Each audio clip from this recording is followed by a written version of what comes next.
అందరికీ నమస్కారం.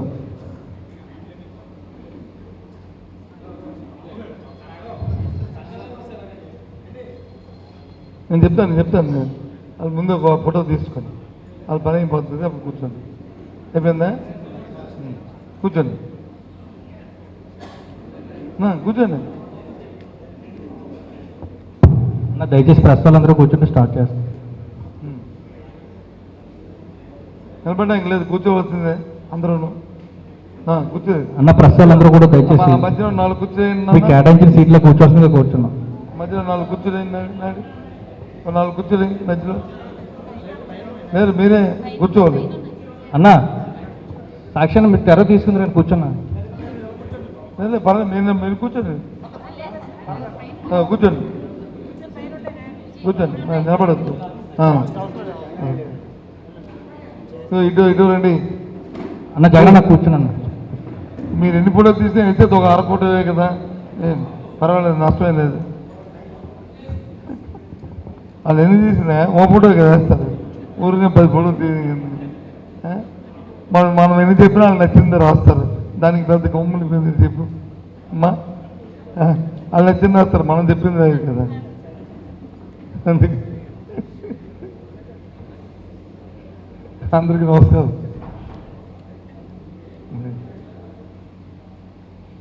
ఇవాళ మనం ఇక్కడ ఎందుకు సమావేశమయ్యో, ఎందుకు కూర్చున్నాం అనే విషయాన్ని మిమ్మల్ని అందరూ సమావేశపరిచిన గణేష్ ముందుగా మాట్లాడారు.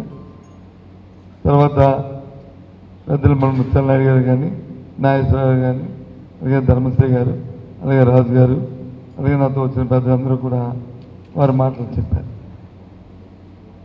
రేపు వచ్చి ఈ నెల 30వ తారీఖున శాసనమండలి ఎన్నికలు జరగబోతున్నాయి. ఆ ఎన్నికల్లో మొన్న ఒక రోజున విజయవాడలో మన నాయకుడు జగన్మోహన్ రెడ్డి గారు ఈ జిల్లాలో పెద్దలందరినీ కూర్చోబెట్టి మమ్మల్ని అందరినీ ఏం చేద్దాం ఈ ఎన్నికల గురించి అని ఆలోచన చేశాం. అంటే ఏం చేద్దాం, ఎందుకంటే ప్రజాస్వామ్యాన్ని నమ్మిన వ్యక్తులుగా ఏం చేద్దాం ఎన్నికల్లోనూ. మనకి 858 ఓట్లు ఉన్నాయి మొత్తం జిల్లాలో. అందులో మనకి 600 పైచీల ఓట్లు మనకు ఉన్నాయి, 200 ఓట్లు తెలుగుదేశం పార్టీకి ఉన్నాయి. మరి మనం నిలబడిన ఆవశ్యకత ఉంది, ప్రజాస్వామ్యం పరిరక్షించుకుంటూ చేయాలి అని చెప్పుకుంటూ అభ్యర్థిని నిర్ణయించడం జరిగింది. సరే, నిలబడతా ఉన్నాం, అందరం కలిసి ఈ ఎన్నికలకు వచ్చాం. ఎందుకంటే తెలుగుదేశం పార్టీ ఇదే ఎన్నిక అంతకుముందు కూడా జరిగినప్పుడు ఆ రోజు తెలుగుదేశం పార్టీ అధికారం ఉంది, వైసీపీ మన పార్టీ వచ్చే అధికారం లేదు. ఆ రోజు మేము అప్పటికి వారికి మనకి తేడా చూస్తే 50 ఓట్ల తేడా మాత్రమే ఉంది. అయినప్పటికి కూడా వద్దులే, ఎందుకంటే 50 ఓట్లు తక్కువ ఉన్నాం, మనం పోటీ చేయడం అప్రజాస్వామ్యం అవుతుంది, ఈ రకంగా చేయకూడదు, వదిలేద్దామనే ఉద్దేశంతో ఆ రోజు ఎన్నిక మానేశాం. ఈరోజు సుమారు 400 ఓట్లు తేడా ఉంది. 400 ఓట్లు తేడా ఉంది. 400 ఓట్లు తేడా ఉంటే 400 ఓట్లని అప్రజాస్వామ్యంగా ప్రలోభాలతోని, లేకపోతే వాళ్ళకున్న ఏదో అధికార దర్పంతో ఇవాళ వచ్చి అపస్పాలు చేయడానికి వాళ్ళ ఎన్నికల్లో ఒకళ్ళు పోటీ చేస్తే రేపు ఆ రకమైన నిర్ణయాన్ని వాళ్ళు తీసుకుంటున్నారు. ఇది ప్రజాస్వామ్యంలో, రాజకీయాల్లో ఇది మంచి సాంప్రదాయం కాదు. అయినప్పటికీ సరే, వాళ్ళ పార్టీ వాళ్ళ నిర్ణయం, వాళ్ళు ఏం పడతారో పడతారు.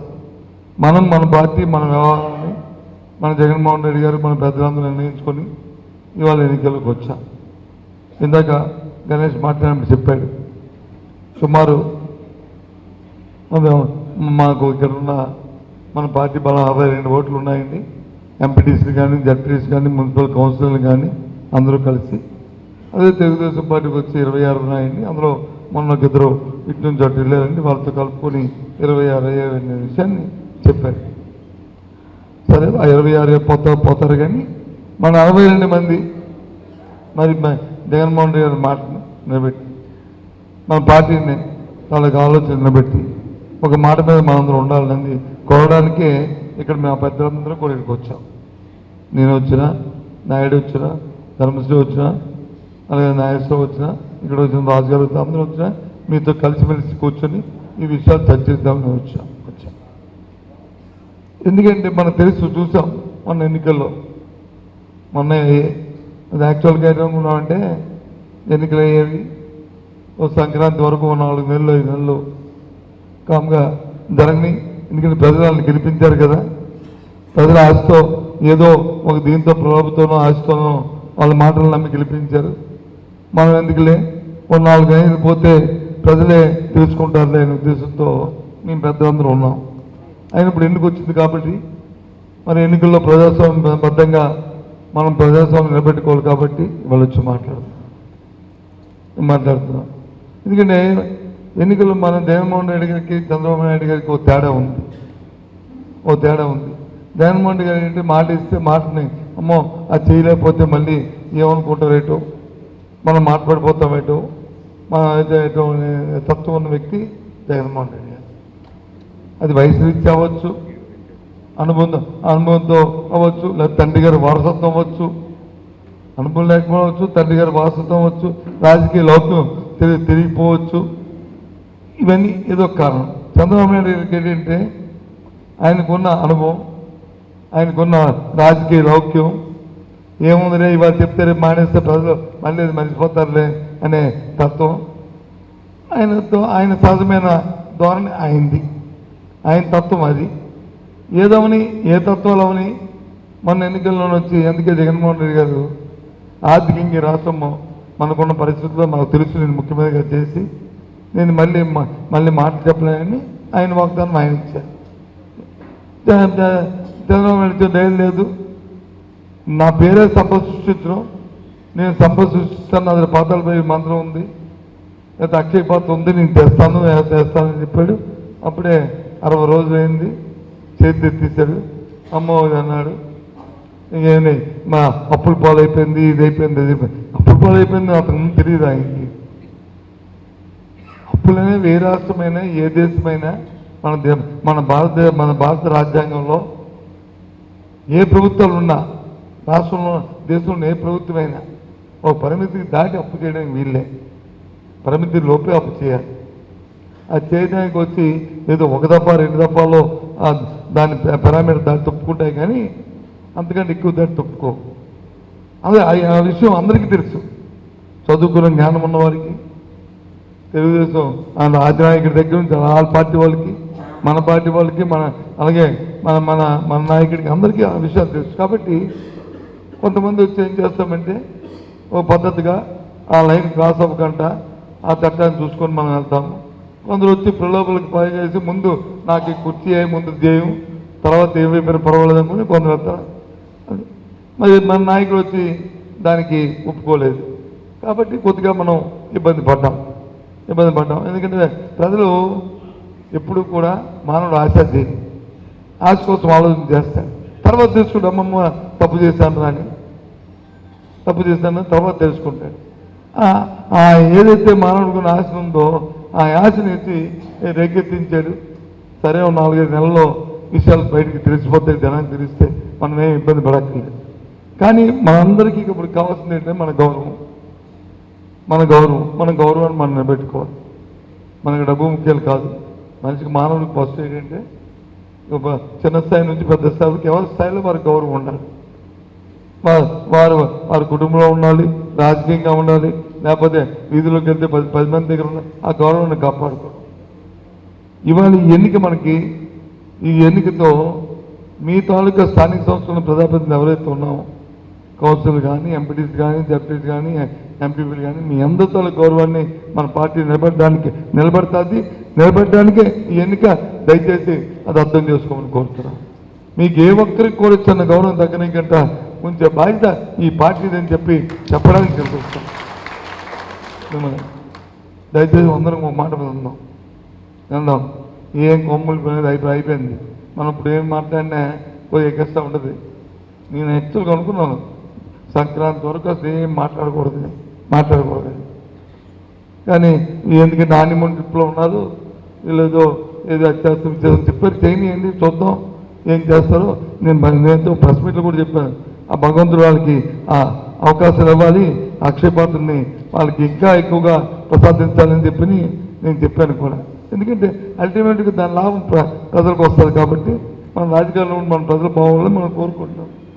కానీ మనసులో మనకు తెలుసు ఇది మోసం, ఇది మా దగ్గర మాయ. ఇప్పుడు మనం ఉన్నాం అనుకో, చూడదా ఇలా ఉండలేదు, ఇంకా మొన్నే కదా అయింది ఎలక్షన్, ఏమో చేస్తాడంటే ఆగుతూ ఉండు, ఎందుకు తొందరపడి చూడు మా గణేష్ మాట్లాడుతున్నాడు, లేదా మా నాయుడు మాట్లాడుతూ సత్యబాబు గారు వచ్చి ఇలా మాట్లాడుతున్నారంటే రేపు పొద్దున్న తెల్లారికి ఇవన్న కెమెరాలో ఇది ఇదే పని, ఇంకో పని ఉండదు వాళ్ళకి.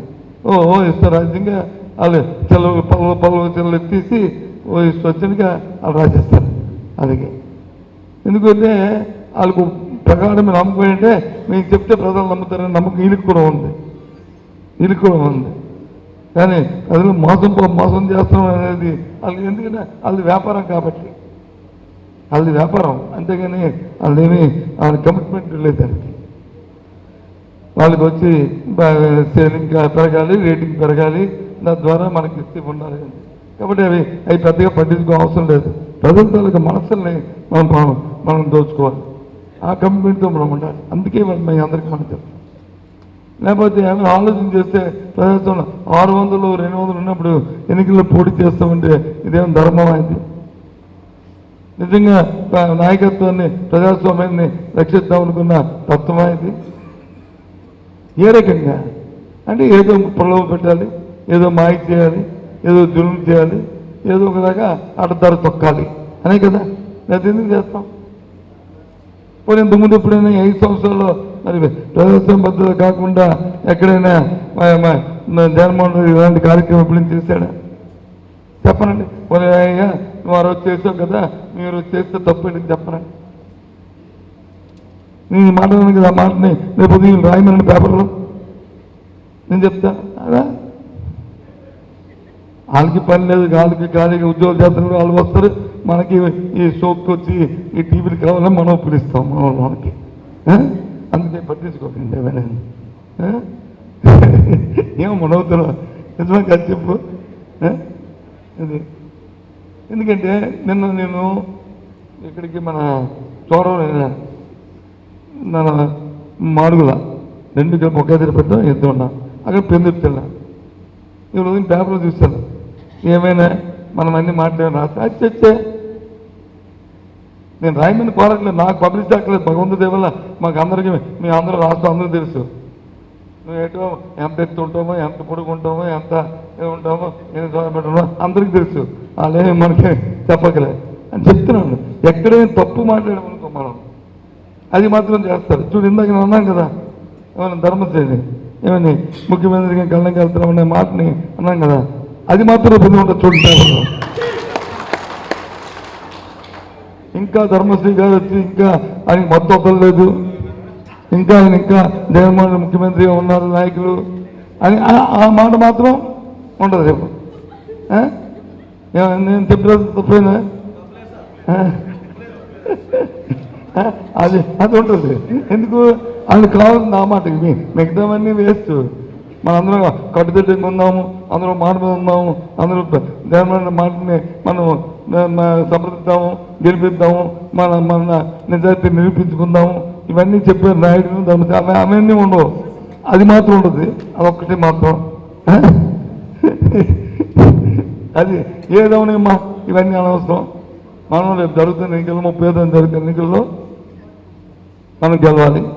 4 మండలాల్లోనూ మున్సిపాలిటీలోనూ మనకున్న ఏదైతే మన గుర్తు మీద గెలిచిన మన సభ్యులు ఉన్నారో దయచేసి అందరూ ఒక మాట మీద ఉండి మన విజయాన్ని మనం చేకూర్చుకుంటాం. వెళ్ళిపోయారు దాని సంగతి వదిలేయండి, వాళ్ళ గురించి మనం పట్టించుకోవద్దు. ఉన్న వాళ్ళు అందరం కూడా ఒక మాట ఉండి ఉందాం.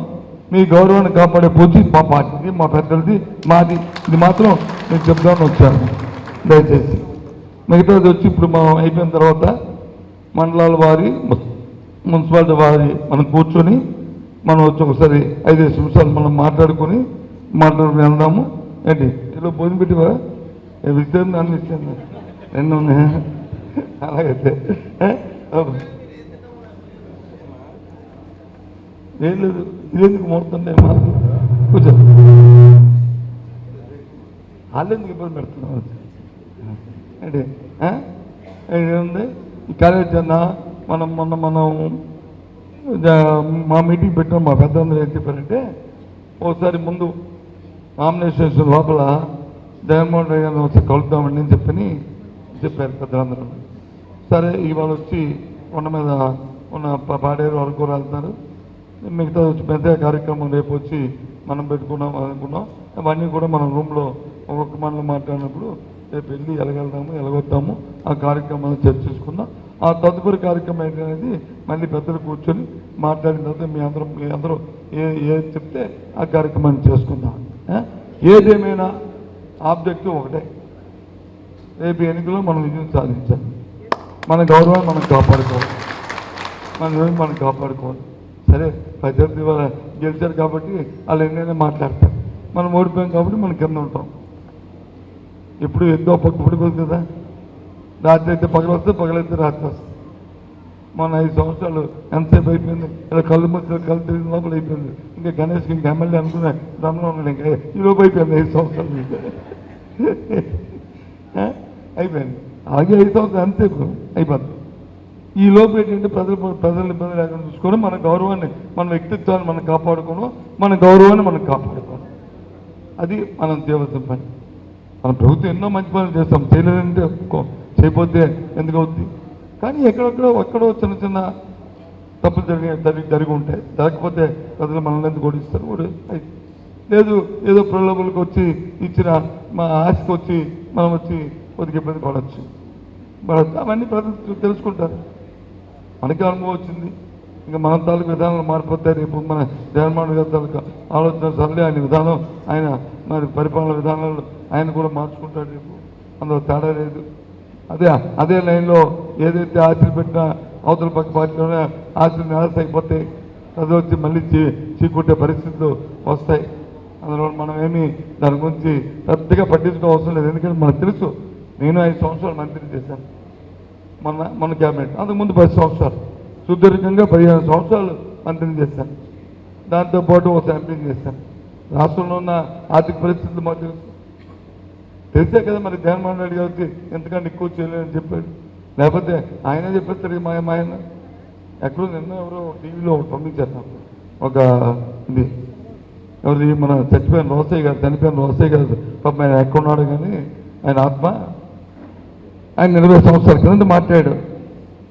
ఇప్పుడు 2003లో 2099 అయిపోయి ఎలక్షన్ అయిన తర్వాత ఆయన మాట్లాడాడు. ఏమని, అప్పుడే రాష్ట్రం వచ్చి అప్పుల పాలు అయిపోయింది, రాష్ట్రం దివాళా అయిపోయింది అని చెప్పి చంద్రబాబు నాయుడు మాట్లాడుతున్నాడు. భారతదేశ చరిత్రలో దివాళా తీసింది రాష్ట్రం అని చెప్పిన ఏకైక నాయకులు వచ్చి చంద్రబాబు నాయుడు తప్ప ఎవరు లేరు. ఇది చాలా దురదృష్టం అని ఆయన వచ్చి నాకు ఎవరో పంపిస్తే చూశాను. ఎందుకంటే రాష్ట్రాలు దివాళా తీసిన ఏంటి? రాష్ట్రాలకు ఎప్పుడు పరిమితులు ఉంటాయి. ఆ పరిమితులు దాటి ఎప్పుడు వెళ్ళాం. ఆ పరిమితుల్లోనే పరిపాలన చేస్తాం. ఆ విషయం అందరికీ తెలుసు. ఇవేమి ద్వీపరికాలు ఉండవు, అవేమి ఉండవు. అంతా లెక్కలే. ఇదే మా ఇంట్లో ఈ పరుపు కింద కొన్ని పోపు డబ్బాల్లో కొన్ని డబ్బులు, లేకపోతే ఇక్కడ కొన్ని డబ్బులు, లేకపోతే చెక్కలు కొన్ని ఈ పక్కింట్లో దాయడం కొన్ని ఉండవు. గవర్నమెంట్ అకౌంట్లు అన్నీ ఉంటాయి. 4-5 ఏజెన్సీలు ఉంటాయి. ఈ రూపాయి అప్పు తీసుకోవాలన్నా దానికి ఎఫ్ఆర్బి ఉంటుంది. దాన్ని క్రాస్ అయితే కేంద్ర ప్రభుత్వం పర్మిషన్ ఇవ్వాలి, దాని లోపల ఇవ్వాలి. నిన్న మొన్న లెక్కలు కూడా చెప్పాయి. ఇంకా వీళ్ళకి అవకాశం ఉన్నప్పుడు కూడా ఇంత స్ట్రీమ్ లైన్ వచ్చి ఈ రాష్ట్ర ప్రభుత్వం గత 5 సంవత్సరాలు చేసింది. అన్ని రాష్ట్రాల కంటే ఈ రాష్ట్రం ఈ కార్యక్రమం చేసిందని చెప్పి ఎందుకు కమిట్మెంట్ ఉంది కాబట్టి రేపు మళ్ళీ ప్రజలు ఇబ్బంది పడతారు కాబట్టి అని చెప్పారు. వాళ్ళు ఇచ్చేసారు. సరే రేపు ఇస్తారు చూద్దాం. మరి ఇప్పుడు 60 రోజులు అయింది. సరే ఇంకో 60 రోజులు, ఇంకో 60 రోజులు సంవత్సరం అయిపోతుంది. మరి ఇచ్చిన నెరవేర్చారు కదా. రండి మనం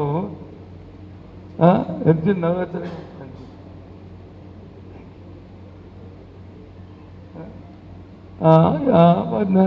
నెరవేర్చకపోతే మరి ఇంకా ఎలాగ ప్రజలు ఒప్పుకోరు కదా. ఇవాళ రేపు ఒప్పుకోరు కదా. సరే అవన్నీ మనం తర్వాత మాట్లాడుకుందాం. ఇప్పుడేం అవసరం లేదు. ఇప్పుడు మనం ఉన్నదంతా కూడా మన తాలుగా కర్తవ్యం.